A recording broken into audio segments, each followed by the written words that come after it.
देश में पहले जनरल इलेक्शन 1951 में हुए थे।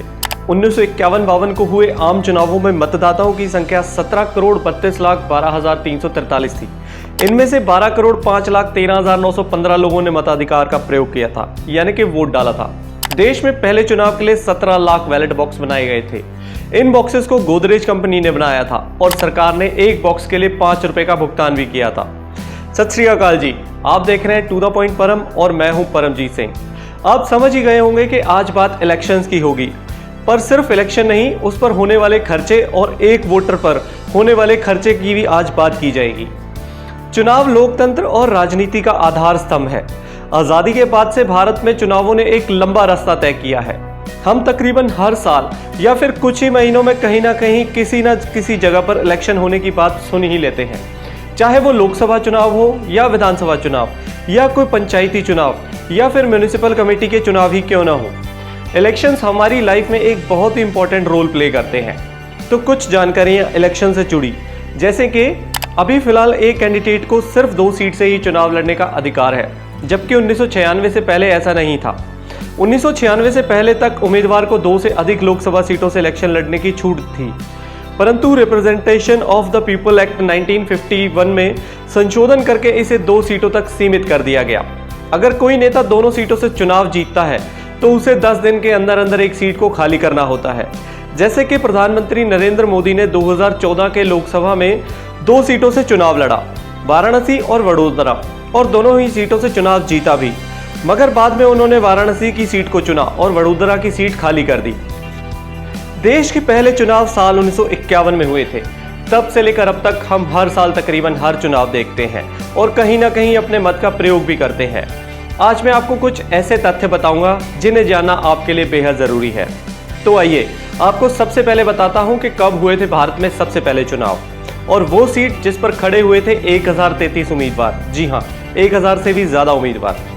2004 में भारतीय चुनाव में 670 मिलियन मतदाताओं ने भाग लिया और इसका घोषित खर्च 1989 के मुकाबले 3 गुना बढ़कर $300 मिलियन हो गया। इन चुनावों में 10 लाख से ज्यादा इलेक्ट्रॉनिक वोटिंग मशीन का इस्तेमाल किया गया। 2009 के चुनावों में 714 मिलियन मतदाताओं ने भाग लिया था, जबकि मतदाताओं की संख्या 2014 में बढ़कर 81,45,91,184 हो गई थी।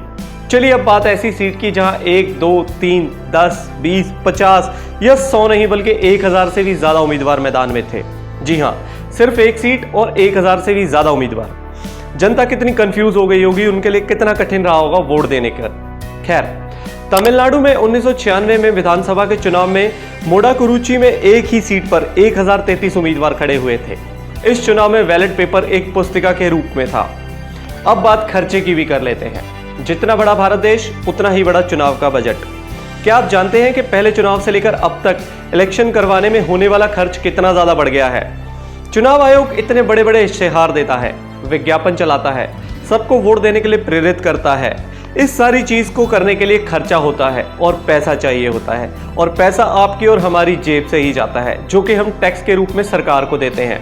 तो मैं आपको बताता हूं कि कितना खर्चा करती है सरकार और चुनाव आयोग इलेक्शन कराने में। देश में हुए पहले चुनाव में हर वोट पर खर्च हुआ था 87 पैसा, जो कि 2014 में बढ़कर 800 गुना हो गया। एक अनुमान के मुताबिक देश में हुए सबसे पहले जनरल इलेक्शन में चुनाव आयोग ने 10,45,00,000 रुपए खर्च किए, यानी कि हर वोट पर खर्च आया 87 पैसे का। हालांकि 5 साल बाद 1957 में हुए लोकसभा चुनाव में चुनाव आयोग ने केवल 5,90,00,000 रुपए ही खर्च करे थे और चुनाव संपन्न करा लिया था। प्रत्येक वोट पर खर्च आया था 49 पैसे। वक्त के साथ साथ हर वोटर पर पैसे में होने वाला खर्च 1977 के चुनावों में रुपयों में पहुंच गया। साल दर साल ये आंकड़ा 87 पैसे से बढ़कर ₹1.19 पर आ गया। 1989 में जहां ये करीब 5 रुपए था, 2 साल बाद हुए मध्यावधि चुनाव में ये करीब 2.5 गुना बढ़कर 12.70 रुपए हो गया। 2014 तक आते आते ये आंकड़ा करीब 5.5 गुना बढ़कर करीब 70 रुपए तक पहुंच गया। 1952 के आम चुनाव में सिर्फ 10 करोड़ रुपए में चुनाव कराए गए थे, तो 2014 आते आते तकरीबन 3,870 करोड़ रुपए चुनाव में लगाए। कनार्गी Endowment for International Peace think tank में साउथ एशिया प्रोग्राम के वरिष्ठ फेलो और डायरेक्टर मिलन वैष्णव ने बताया था कि 2016 में अमेरिका में राष्ट्रपति चुनाव और कांग्रेस चुनाव में कुल 6.5 यानी कि 4.62 खरब रुपए का खर्च आया था। 2014 के लोकसभा चुनाव में एक अनुमान के मुताबिक 5 अरब डॉलर यानी कि 3.55 खरब रुपए का खर्च आया था। अब आपको बताते हैं कि वो कौन सी स्टेट है जिसके कैंडिडेट इतने अमीर थे कि उन्होंने कैंपेन पर, प्रचार पर और सभी चीजों पर रिकॉर्ड पैसा खर्च कर दिया। दरअसल कर्नाटक विधानसभा चुनाव के बाद किए गए सर्वेक्षण में राजनीतिक दलों द्वारा खर्च किए गए धन के मामले में देश में आयोजित अब तक का ये सबसे महंगा विधानसभा चुनाव करार दिया गया। कर्नाटक के चुनावों में 9,500 से 10,500 करोड़ रुपए के बीच धन खर्च किया गया। ये खर्च राज्य के पिछले विधानसभा चुनावों में खर्च से दोगुना था। लोकसभा चुनाव के लिए चुनाव आयोग ने प्रति उम्मीदवार अधिकतम 70 लाख रुपए खर्च तय किया है। अभी कुछ ही दिन पहले 5 राज्यों में चुनाव हुए हैं और अब दिल्ली में एमसीडी चुनाव होने वाले हैं। फिर कुछ दिनों बाद गुजरात और हिमाचल में या फिर किसी दूसरी स्टेट में चुनाव का बिगुल बच जाएगा और हमारे नेतागण लग जाएंगे तैयारियों में। वोट देना हमारा अधिकार है और हमें सोच समझकर ही वोट देना चाहिए। राजनीति नोट और वोट की होती है, मगर हम अपनी आने वाली पीढ़ियों को अच्छा भविष्य देना चाहते हैं तो धर्म, जात, रंग, भेद या फिर किसी भी भेदभाव से ऊपर उठकर एक सच्चे और ईमानदार व्यक्ति को वोट देना चाहिए। तो सुनहरे भविष्य का सपना दिखाने वाले और अच्छे दिनों का लालच देने वाले लोगों को आप सबने देख लिया। एक सच्चे और ईमानदार व्यक्ति को वोट दीजिए और अपने देश को तरक्की की राह पर डालिए। मेरा ये वीडियो लाइक, शेयर और सब्सक्राइब जरूर कीजिए और मुझे कमेंट बॉक्स में लिखकर बताइए कि आने वाले चुनाव में आप किसको वोट देने वाले हैं या फिर आप किस और अपने देश की राजनीति ले जाना चाहते हैं। नमस्कार।